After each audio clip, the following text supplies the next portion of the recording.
For this video, quick reaction lang dito sa kumakalat na video ngayon sa social media. Yung si First Lady Liza Marcos. Huling-huli sa camera yung kanyang ginawa. So, I know sa mga loyalist, 'di ba? May mga umiidolo kay First Lady. Kasi why not, 'di ba? Nakikita niyo sa madalas sa media kung saan-saan pumupunta. Dami niyang activities actually. Parang sobrang active niya eh. Di ba na First Lady? Parang siya ata yung nakita ko na pinaka-active na First Lady for the past administrations. Di ba? Pag compare mo siya sa iba. Ngayon, eto, di ba? Meron silang event. Event sa Malacanang, obviously, may mga media. So, pag event kasi sa Malacanang, parang ano yan eh, pampabango ng pangalan eh. Di ba? Pampaganda ng image. Unfortunately, nahuli siya sa camera eh. I'm not sure kung paano niyo ito ipapaliwanag. Okay. Yung mga fans ni First Lady Liza Marcos. Paano niyo kaya to i-defend, diba? Anong ginawa niya dito? Kitang-kita eh. So, ito yung event nila. So, gumagawa sila ng awarding. Ayan. May mga trophies and then syempre nandiyan yung parang malaking cheque, parang representation lang ng napanalunan nila. Well, actually, sa unang, sa mga unang part pa lang, feeling ko hindi na maganda mood niya eh. So, siguro baka hindi maganda gising niya, di ba? During this, during these hours na ginagawa tong event. Kaya siguro niya nagawa yon. Ayan, di ba? So, una pa lang, parang yung aura niya hindi na okay eh. Parang hindi maganda gising niya eh. So, ayan, nag-aabot sila ng, yung mga prize and yung representation ng check eh. Na, syempre, malaki. Yan, so may mga inaabot-abot siya dyan. Ito ata yun. So, ayan. Itong cheque na to, I think, magaan lang to eh. Kaya tong buhatin siguro ng isang tao lang.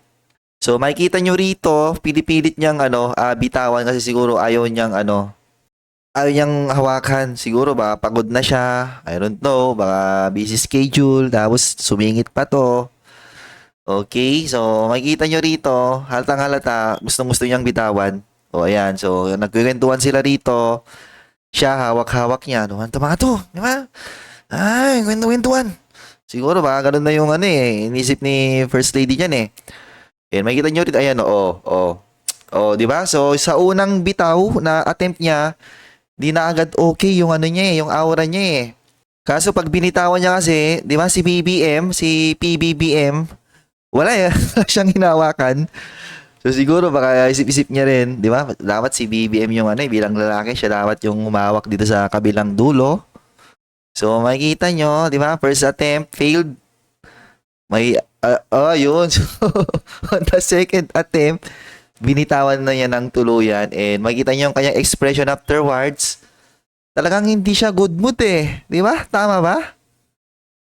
Hindi maganda mood niya eh during this time eh. Siguro baka pagod. Si BBM naman, todo tawa lang, nakipag-banding sa mga nanalo. And then makikita nyo yung yung isa na may hawak ng cheque, di ba? Makikita nyo yung kanyang tingin. Ayun so, di ba, yung tingin niya eh. Parang parang kinabahan na nahiya kasi parang siguro isip-isip niya, pinagbuhat ko si Liza Marcos. And then binitawan na lang niya. Siguro nahiya siya and makikita nyo, siya na lang yung nagbuhat. Di ba? Makikita nyo, di ba? Binuhat na lang niya mag-isa, which is possible. Siguro baka yan yung yan yung gusto ni First Lady sa una walang, di ba? Prize mo yan eh, dapat ikaw magbuhat niyan. So makikita nyo rito, kaya naman niyang buhatin. Ayan, so binuhat niya mag-isa and then, eto, inulit pala yung video ni replay. So, first attempt, uy, di ba? Ano ba yan? Walang sumasalo. Si Pangulong Marcos kasi, di ba? Busy magipag-usap. Yun pala yung second attempt. Okay, and then on the third attempt, tuluyan na yung ibabagsak. Yan, kunyari. Sa mahigit eh. Okay. And makita nyo yung expression ng isa dito. Parang kinabahan eh. Di ba? So, ayan. And ayun so hinawakan niya, in-straight niya. So bumawi kasi dyan na yung camera eh, click-click. Kailangan straight yung ano, yung cheque. And ayun no. Oh, so tapos na, 'di ba? Oh, yun naman kasi pinapahawak niyo yung first lady ng ano eh. O ano nung ano diyan karton eh. Mm. And ayun lang. So kayo na bahala paano niyo interpret 'yan, 'di ba? Kabastusan ba 'yon? Or ano, pagod lang siya? Or ang mali yung isa, 'di ba? Kasi hindi niya hinawakan ng mag-isa lang siya eh. Kaya naman niya eh. Pero ako personally hindi ko nagustuhan yung expression niya, 'di ba? Halatang sinadya niya eh na binitawan eh. So ba't hindi ko nagustuhan? Kasi event nila 'to eh. Malacanang 'to eh. And syempre, nandyan yung mga media. So dahil nagpa-event kayo diyan, dapat, 'di ba? Dapat naka full focus ka diyan na mag-participate diyan eh. Otherwise, kung ayaw mo mag-participate diyan kasi pagod, 'di ba? Dapat di na lang umattend. Ganun 'yon. Yan tuloy, 'di ba? Kumalat pa tuloy sa social media, nakita, nag-isip tuloy yung mga tao kung ganun ba kabastos yung ating first lady, 'di ba? Eh kayo na bahala humusga kung ano sa tingin nyo.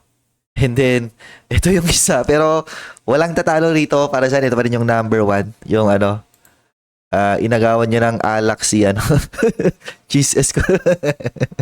Inagawan niya ng alak si ano, Cheese Escudero, Senate President, and then sa kanya binalik, di ba? Para sa akin, ito pa rin yung number one, di ba? Walang tatalo rito. Malupit na eksena to, di ba? And then si Cheese, di ba? Ngiti na lang siya sa gilid eh. Wala siyang masabi eh. Siguro nabigla din siya during that time.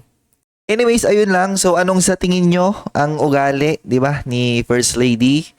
Do you think bastos siya, di ba, sa ano na yon, sa eksena na yon? Or baka naman pagod lang siya kasi First Lady, masyado nga siyang madaming activity eh, bilang isang First Lady kung saan-saan pumupunta yan eh.